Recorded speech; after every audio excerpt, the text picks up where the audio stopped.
Pumpkin cupcake. All-purpose flour, 125 grams. Sugar, 150 grams.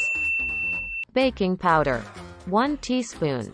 Baking soda, half a teaspoon.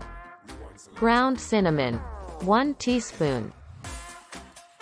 Mix well and set aside. Pumpkin puree, 200 grams.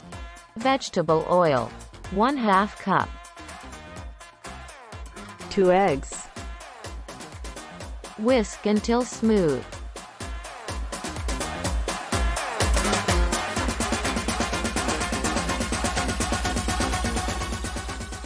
Add dry ingredients.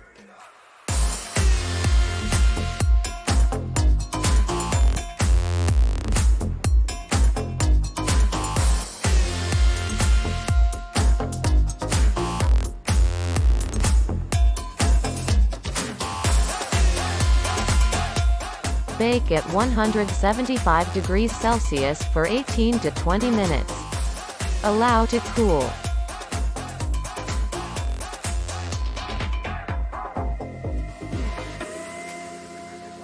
Garnish with whipped cream.